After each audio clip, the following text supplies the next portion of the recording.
What's up mga kabulingit? Update po sa bongo to na G2 semi overhaul. Mag-i-install tayo ng piston at ipapakita ko sa inyo kung paano mag-install at posisyon ng piston din. Teka lang ha, hugasan ko.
First thing niya dito ang gap side sa side yung gap niya at sa may ganda rin naman dito sa kabila induction pump side at sa oil ring naman dito sa kabila din mag-alternate sila dito din para kaya po dito po pinosisyon yung mga piston din para malakas yung compression niya matagal umusok. Depende na sa iba, meron lang sa iba kung ano mga posisyon lang. Pero ang akin, ito ang posisyon na kasi nakasanayan ko lang. Ito, papasok na natin ha. Ganun din lahat, yung iba, ganun din mga posisyon nila. Lahat. Pasok natin ha.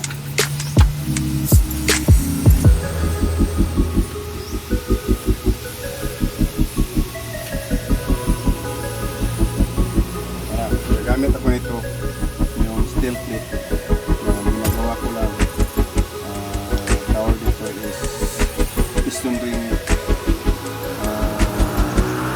piston pressure itis niya yung piston ring dyan ganon ipitin mo ng kamay tapos huwag ganun sir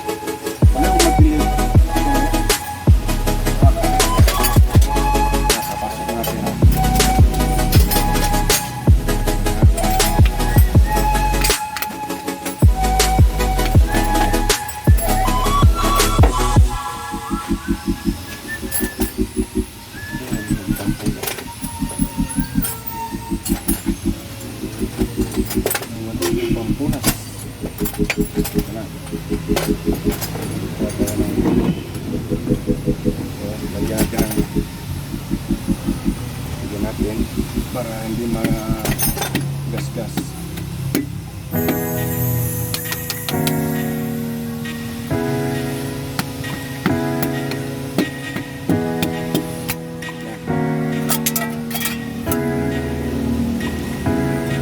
Pasok na. Tapos tulad ko pababa.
side. At saka yung dito sa may ikan din dito sa ano lang. Ano lang kadali install nito. Pero sa mga baguhan, ingat lang baka mabali yung install.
Last.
lang.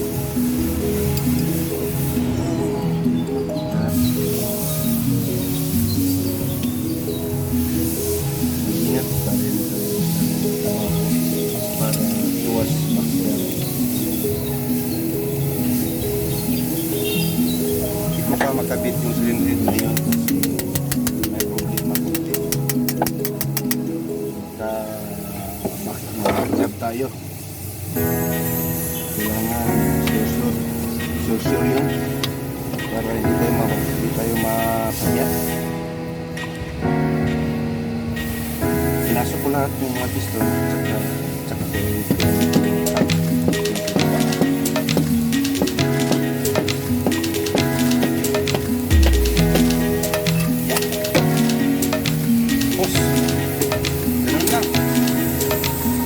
ganun lang kadali. Pakita ko naman sa iyo